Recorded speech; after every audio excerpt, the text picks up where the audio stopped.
even though the U.S. is consistently stumbling backwards when it comes to rights for marginalized groups, I hope that he did get this across his news feeds or brought into his sphere and orbit. And he thought to himself, well, thank God the rest of the world isn't slipping backwards with the U.S. There's still people pushing forward. The Cracked Cauldron is a podcast hosted by Ed Bolden-Greer and Jacob A. Garner. In each episode, Ed and Jacob will have free-flowing conversations about life, culture, and personal growth.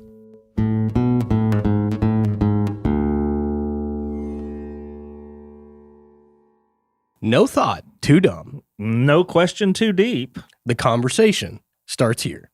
Welcome to the Cauldron. Hey there, Jacob, man. How's it going? I'm in the middle of a stretch. I'm doing great, though. How are you? I'm a little loud here. I'm going to turn myself down just slightly. You're always loud, Ed. That's what they tell me. Oh, man, I need to silence my phone. There we go. Also, it seems like we were not even prepared to record this morning. Been here for an hour already. But how have you been, Ed? I'm making it through. I feel you. It's a little warmer now, so I feel a little better about going outdoors. Yesterday was the first full day this year that I was able to open up all the windows in my house and let that stale winter air get the fuck out of my apartment. That's probably good. I know some of the things that happen up in your house. It probably causes some stale air. It was pretty stale. I'll say that. So yeah, I'm going on having no days off for about 4 weeks straight now. And so I'm really looking forward to next week and getting a day off. Breaking news, this is in. Ed works too much. I've had to say that to people recently.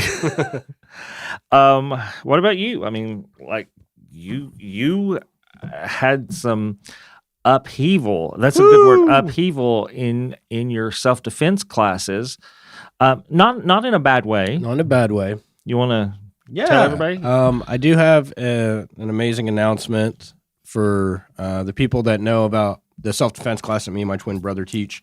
Obviously, Ed has been more than a gracious supporter the entire time. I was even thinking about doing this class and then has supporting it vehemently ever since. He's allowed me to wax poetic about it. I don't even know how many times on the podcast. It's a good thing, man. Yeah, and shout out to the Ravensbell Podcast Network for allowing me to talk about it. But long story short, for financial reasons, there's no longer class space for me at Memento to teach my class. Shout out to Memento. Shout out to 2 Memento. years. 2 years for allowing me to do it. He didn't ask me for a penny the entire time. We don't produce pennies anymore. So. Yeah, I know. The entire time we were teaching it, and I mean, as somebody who understands got to make ends meet, I don't blame Joe, especially since he had a beautiful baby girl about 6 months ago. So we took it on the chin, like you have to, especially in the fight game. That's just something you have to do. But as of yesterday, breaking news on the podcast, I've only told a handful of people. We are now paired up proudly with Hero Athletics. You're partnered. With Hero Athletics. Shamira is this wonderful, badass boss bitch that I got to meet yesterday. Me and Zach went over to her gym, unknowingly participated in a competition class, which I'm an old man, Ed, and you are.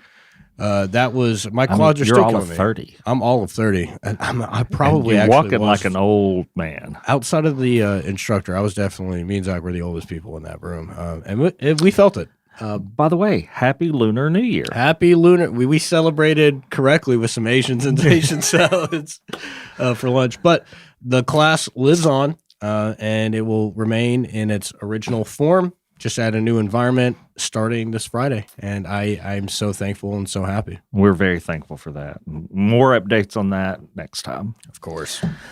Want to play the game? Let's play the game. Put some really weird cards this time. Okay, I'll start. Okay. Food. What food would you eat out of the trash? Out of the trash? Now, okay, can I ask a question? You can. Is it out of a package Like if it was like wrapped in plastic, is it out? I think it has to be open to the trash. Okay. Yeah, it has to have been potentially contaminated, but in your trash, not a garbage, like not a dumpster. Oh, okay. Well, because I've dumpster dived in the past, which is, you'd be surprised what people throw out. I mean, dumpster diving does sound kind of pathetic and sad, and I'm like, oh man, that's so sad. It's really not. I mean, the food's still good. I would say anything I could cook. Anything I could cook. Like if it was like a potato that somebody had thrown out, if I could wash it and cook it and Well, eat I'm it. reading this like it's your trash. Oh, if it's my trash.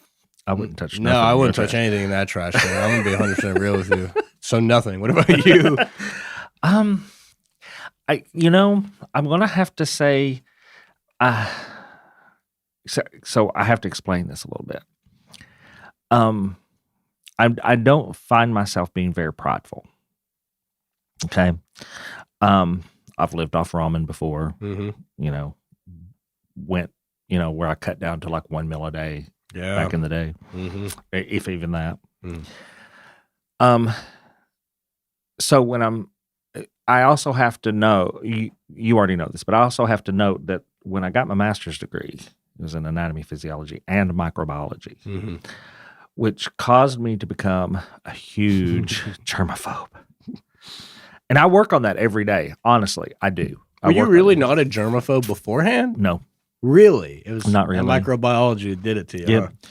Huh? And so I couldn't probably. So let me put it this way.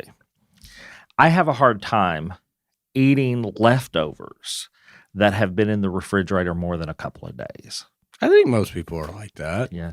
And so 2 days your max? 3 if it's soup, Yeah. Yeah. 2 if it's solid food. Yeah. Yeah. So if it was in the trash can, it's already botulized, contaminated trash, and I couldn't. Now, with that being said, if that's what I had to do to survive, Hell yeah. I could do it. Yeah. Well, this ties in perfectly to the next question for you, germaphobe. This is a numbers question. How many times did you wash your hands yesterday? Well, Did you see clients yesterday? yep. Okay, so this number's going to be pretty damn high. So I, as former healthcare nurse, critical care nurse, as a massage therapist, we're taught to wash our hands before we touch clients, after we touch clients, if we touch our nose, after we use the bathroom. I have always washed my hands before and after the bathroom. Mm-hmm. Before, because I don't want to touch anything that's, Gross. I don't, whatever's on my hands, I don't want on my downstairs Yeah. compartments, Yeah, I feel it. So I would say on a normal day, I wash my hands 50 to 60 times. Sounds, yeah, that to some people that may sound shocking. I've watched it. I've watched you wash your hands a bunch. I was shocked that people didn't know how to wash their hands during COVID, Yeah. So- The amount of people I've spoken to that said COVID really showed them how little they wash their hands. Mhm. They had no idea. I will say this too. I don't always talk about it, even though it grosses me out. I see people who go into bathrooms, walk out of bathrooms, and don't wash their hands. That's fucking disgusting. Now, I'm just going to say this. Having studied microbiology in depth, and we had to do 11 cultures every week. Cultures are, for people who don't know. Oh, well, a culture is where you swab an area, put it into a petri dish, and see what grows. And I will say, women's bathrooms are more disgusting than men's bathrooms. And Just now in that we terms of have the bacteria. yeah, and now that we have non-gendered bathrooms, it's about even, I would say. But the door handles to bathrooms, if you walk into a bathroom, you should wash your hands before you leave. Oh yeah. And you 1000%. should open the door with the paper towel. I usually do it with my shirt or paper towel. Yeah, One of the two. I always wash my hands, use the paper towel I use to dry my hands, and then put that into the trash. Yeah. We were taught in my doctorate program, we were taught to carry the paper towel outside with us so people saw that we washed our hands. Shout out to the places I've been where they have the little foot pedal thing at the base of the door. That I don't even have to touch it. My foot does. Yeah. I like that. So, yeah. 50, 60 times yesterday. But I was seeing clients and touching people and all that. Yeah. Okay. This is a famous people question. Mm-hmm. Okay. You have to get a tattoo of a famous person on your body. Who do you choose? Like living, dead, anything? Mm-hmm. I've thought about this in the past because you know me, I have a bunch of tattoos. You do. And I've definitely considered getting the closest I ever got to considering getting a tattoo of somebody. The only person, gun to my head, would be Dolly Parton. I'd get a tattoo of Dolly Parton. That'd be sick. I don't know how to answer this question because there's a lot of people I would like to have a tattoo of, but I also understand how tattoos work over time. So like I really like Johnny Cash, and I could get a tattoo of Johnny Cash here, but in a few years it's not going to look like Johnny Cash. No. I don't know. One of the worst tattoos in the UFC is Darren Till. He has a tattoo of Johnny Cash, and it is, just look it up, Ed. It is, type in UFC Johnny Cash tattoo, and you will see the ugliest tattoo I've ever seen in my entire life. I think it's Darren Till, or it might be Ian Gary. I forget what his name is, but when you see it, you'll see exactly what the fuck I'm talking about. Because he's a fighter, so, you know, he's got scar tissue, and he, you know, his musculature distorts and warps the man's face. And it's just, yep, that's the one. God. Is that not just fucking... It looks like something from a horror movie. It looks like the anime giants in Attack on Titan. On his arm, it looks even worse. Like, that was a close-up, but look at that shit. No, I know. Is that not terrible? It's horrible. So I'll say Johnny Cash, but I probably wouldn't get it anyway. If I had to, I guess I would. Yeah. All right, this one's an animals question. Which animal would make the worst pet? A ferret. A ferret? You didn't pick something obvious. I was going to say something like a crocodile or some shit. I have a friend who has like one of those miniature one of those little miniature crocodiles. And even when it bit me, it didn't hurt, and it was cute, and it would just sit on your shoulder. I'm talking like the full, like 11 foot. Well, fuck long. that. I don't need a dinosaur in my house. But I think ferrets are horrible little dude, man. Ed's been on record multiple times. He's not a fan of ferrets. I'm not. They stink. I don't like them. One listener is just going to be like, damn it, Ed. I'm sorry, but I don't like ferrets. Jacob, have you heard? Appalachian Horror Fest is back this October. The one in Knoxville? With the storytellers, the vendors, the music, and all that spooky mountain magic? That's the one. Saturday, October 10th at the Holiday Inn at Cedar Bluff. A full day of folklore, paranormal fun, and creative arts. You're talking about vendors, panels, live music, and stories that'll stay with me long after the sun goes down. Exactly. It's Appalachian's own celebration of mystery, storytelling, and imagination. Join us at Appalachian Horror Fest 2026, where stories come alive. All right. So I woke up this morning to depressing news. For everybody who doesn't know, this morning we got notice that the Reverend Jesse Jackson Sr. Went to be with God. So I thought we would take a few minutes and talk about him. Many years ago, he was diagnosed, I think it was in 2013, he was diagnosed with Parkinson's disease. Yeah. Later, just last year, he was, it came out that he had been misdiagnosed. Well, misdiagnosed is a harsh kind of way of thinking about it.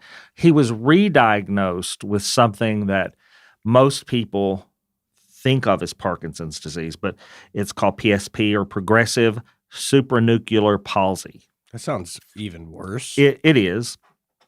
And that's what caused his death. And you know, I said some stuff to a group this morning, and a lot of people were like, I don't know who that is.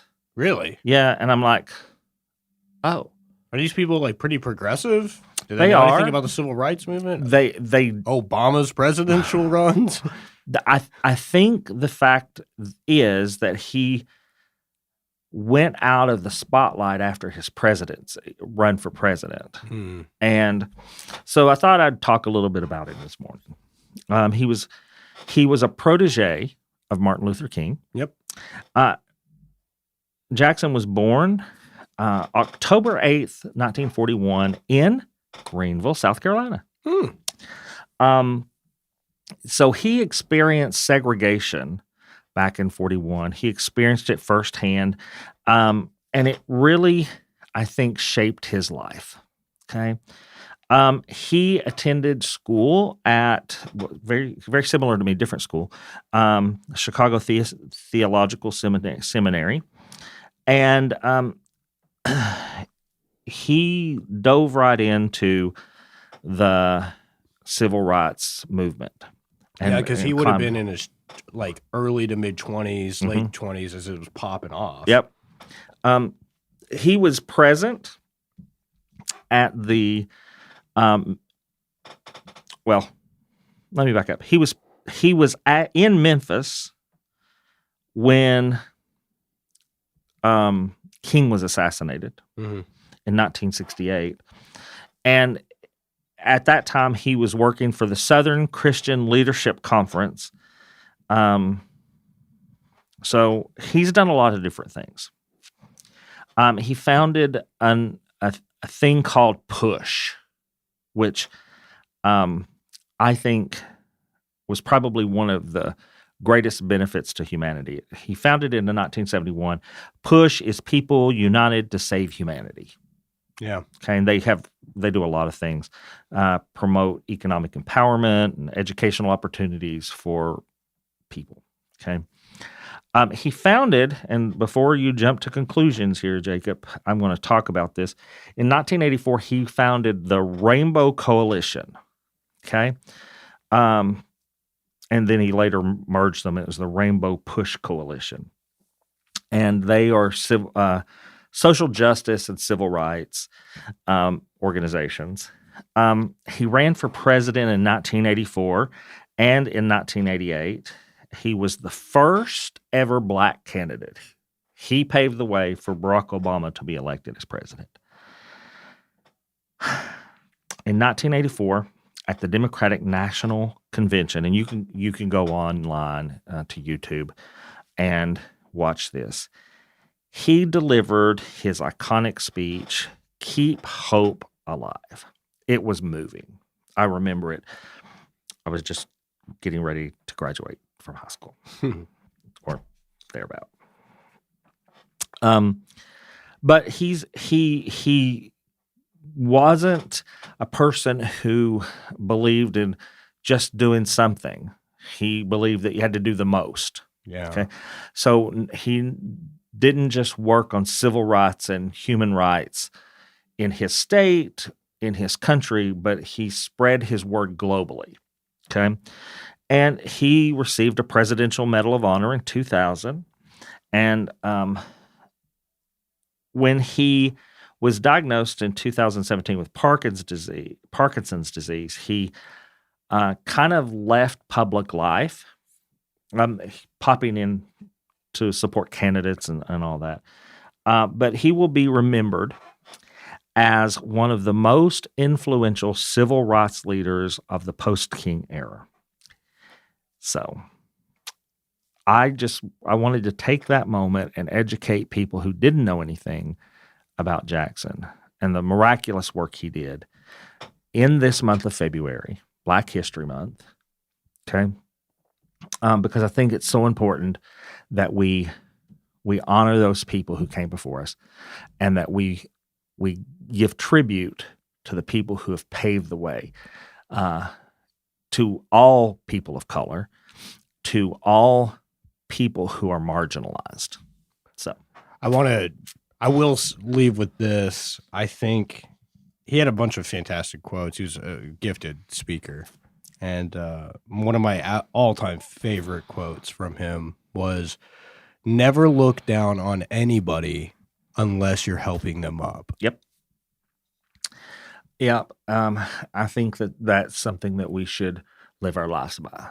I also just yesterday made the statement, which that comment he made spurned a wonderful black woman to say, don't, when you're talking about other people, don't talk about somebody's crown being off their head or whatever. Help them put it back on. Yep. Okay.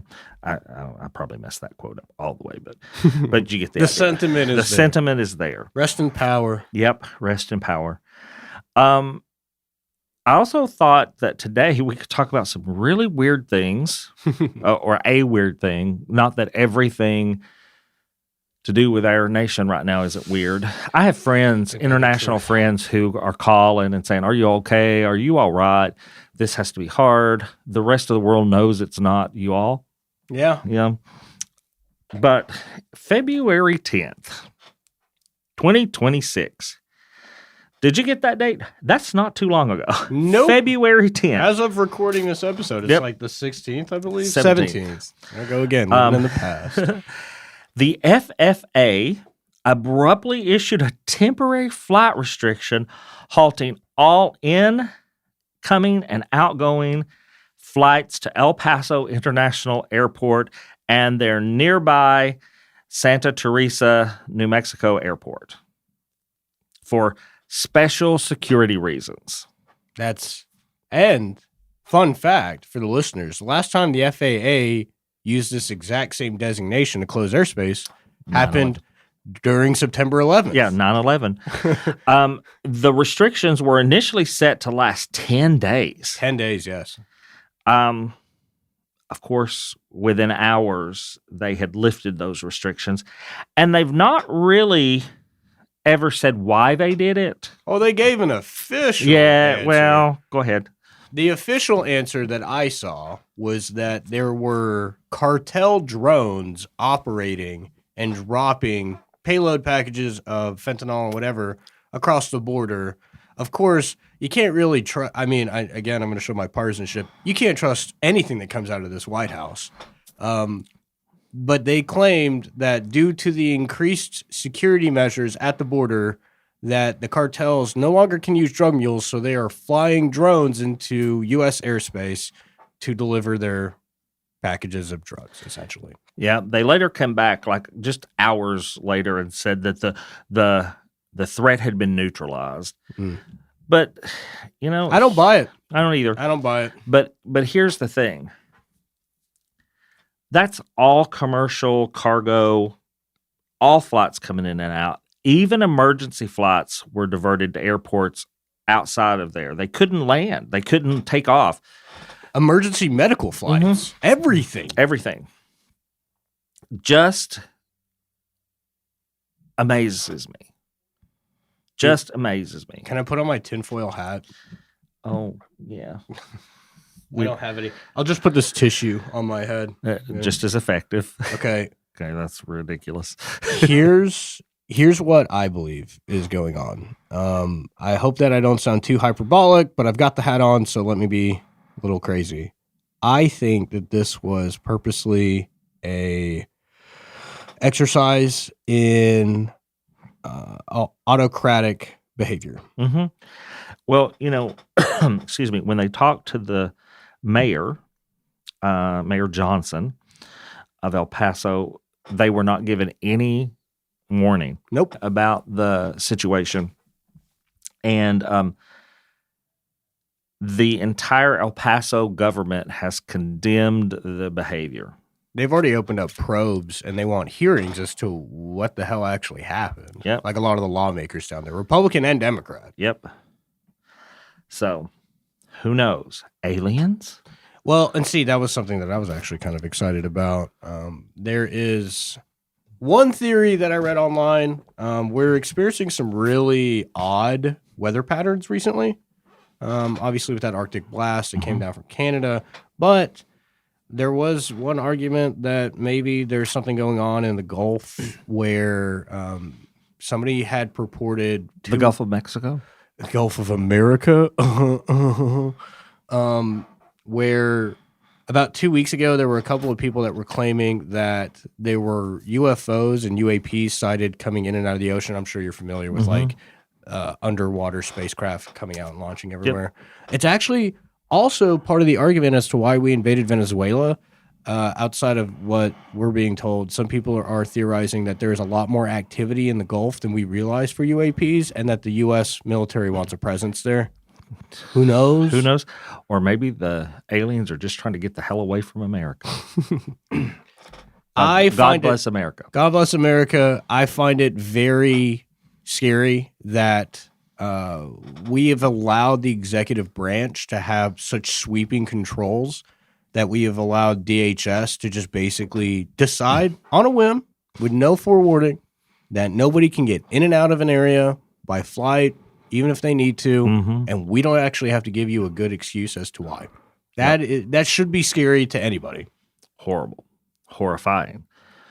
Well, in better news. Sounds like we're doing a news report today. In better news, or in more enlightened news, I was reading an article the other day that really made my heart have hope. And I just wanted to highlight it. The World Health Organization. Who? World Health Organization. No, that was a joke. Who? Updated their medical guidelines to where they no longer classify gender identity as a mental disorder.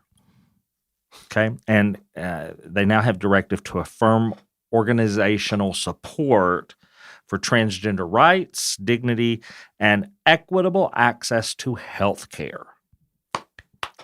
Absolutely. Bravo. Who? Yep. Bravo. Which leads me to my next thing, because the next day I saw this. The European Parliament issued a resolution in Parliament, and it passed, affirming trans women are women. Okay? It happened this February. They adopted a non-binding resolution addressing gender equality and international human rights policies. Historically, trans women are women, trans men are men.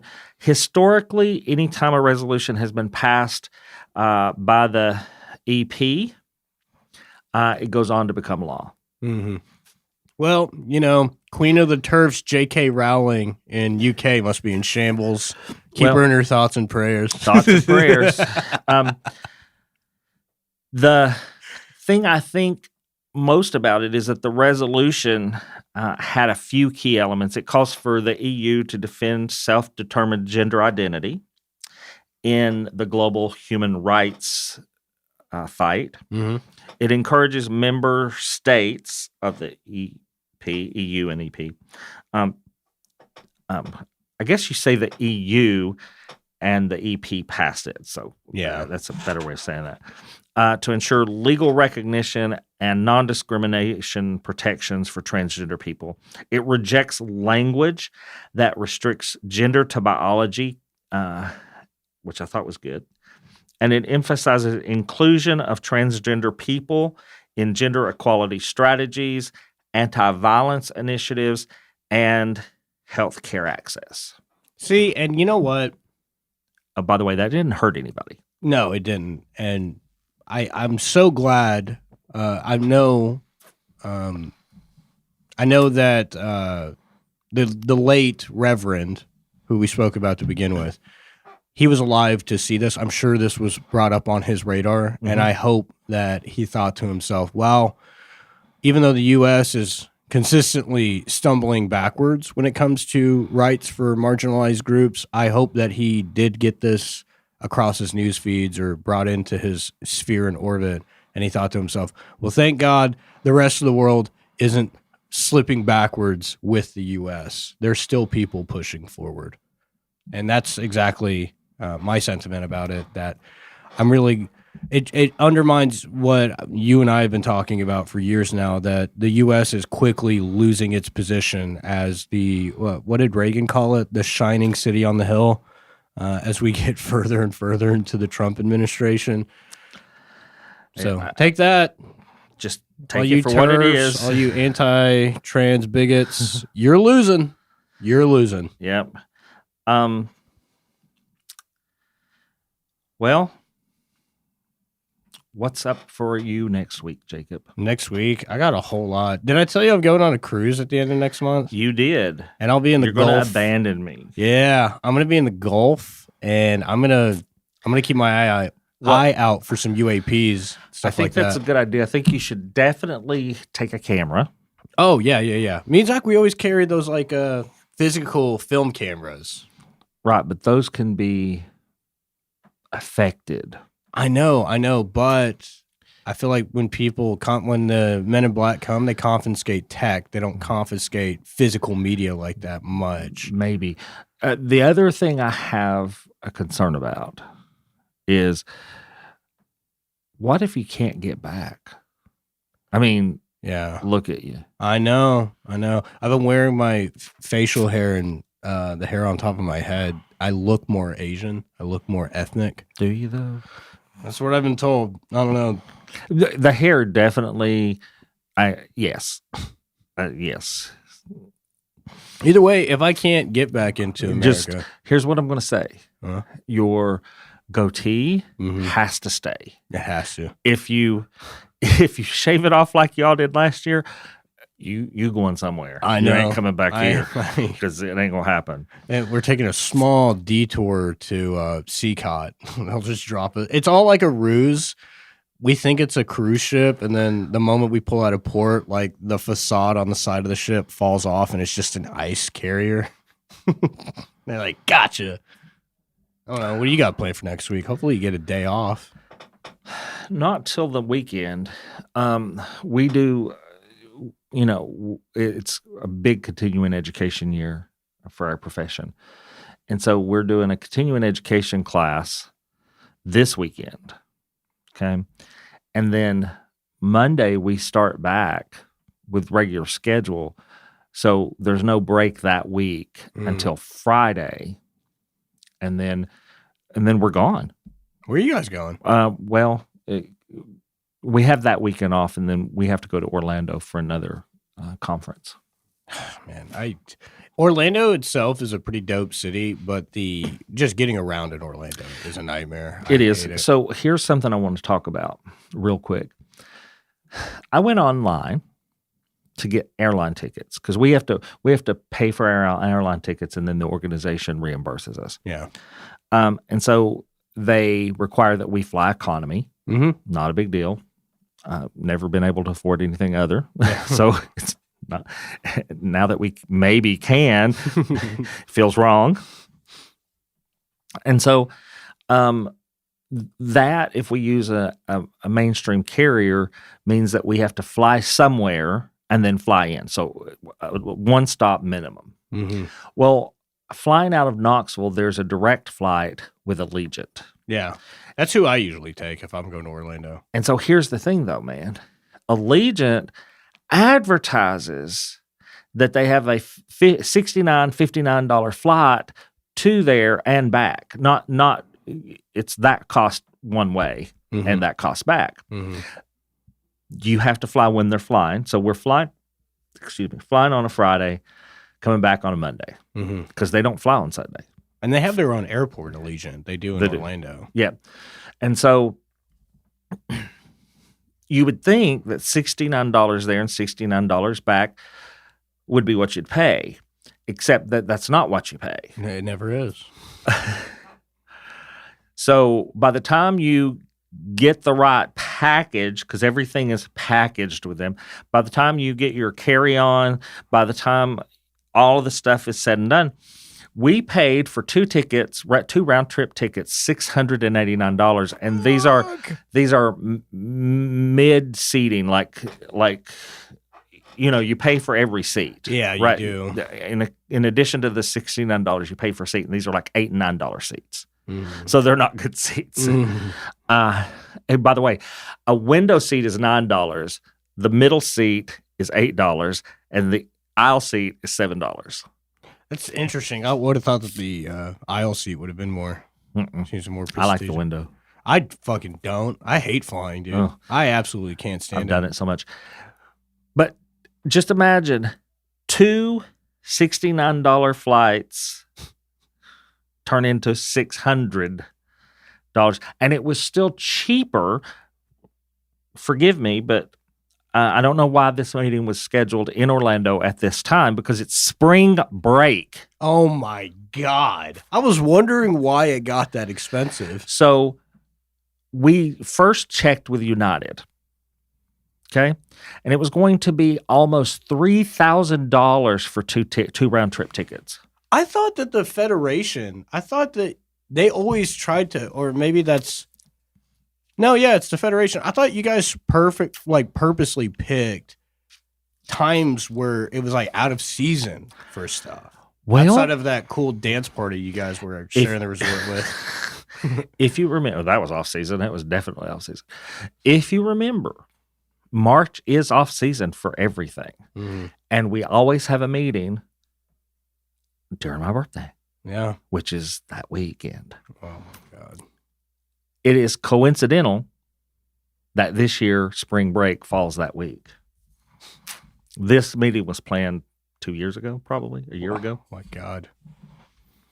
Have fun with all that. You know it's going to be a shit show. Like the traffic, the airport's going to be clogged like a mother. God, dude. Yep.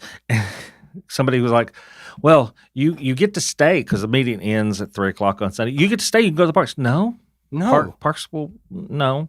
We couldn't even get into the parks. And we fly out at 4:00 the next day. In the morning or PM? PM. Oh. We get back at about 6 p.m., 6:30. So. I do not envy you. I think I went to holy shit. I went to some beach in Alabama, Gulf Shores. Gulf Shores? Mm-hmm. And it was also a spring break type of thing. I'm sorry. Oh my God, dude. Dude. And I remember when I was in high school, my grandmother, she went to Biloxi, Mississippi a lot. Okay. She went gambling. Yeah, she was huge. I'm glad she doesn't listen to the podcast. Otherwise, she would be pissed that I let everybody know that she's... Now she goes to Vegas. Yeah. And now she goes to Henderson to visit my aunt, and it just so happens to be... That's 2 miles away from Vegas. Yeah, and they just wanted... She's so funny. She said, yeah, we just wanted to go to Guy Fieri's restaurant on the Strip, and I figured while we were there, we'd, hit up the Mirage or whatever. And... She's so cute. I know. We went to Biloxi, Mississippi she took us out there for graduating high school, and it was spring break. And my grandmother, it was so funny. She was like, it doesn't normally look like this. You couldn't find a place to park. It was just crazy. It was a great time, though. I had a great time in Biloxi. But I avoid beaches during spring break like the plague. I feel so sorry for you guys. I really do. Well, luckily, Orlando doesn't really have a beach. Nope. And we'll be in a hotel the whole time, in a conference room, doing work. Well, folks, thank you all for joining us today. Mm-hmm. It has been a very emotionally taxing day. Say that again. We appreciate y'all. Yes, we do. Hope you've enjoyed today's episode, and we will see you next time. Goodbye. Bye. Now, family, you adults have a few chores to do. Go on over to ravensville.com and see about doing your chores on social media. Follow us on all the social media platforms that we've made available just for you folks. Like, listen, subscribe, and follow wherever you listen to podcasts. And if you don't mind, leave us a good rating and a kind comment. You can find The Cauldron on your favorite podcast platform. And again, make sure you hit that follow button to stay up to date with our latest episodes.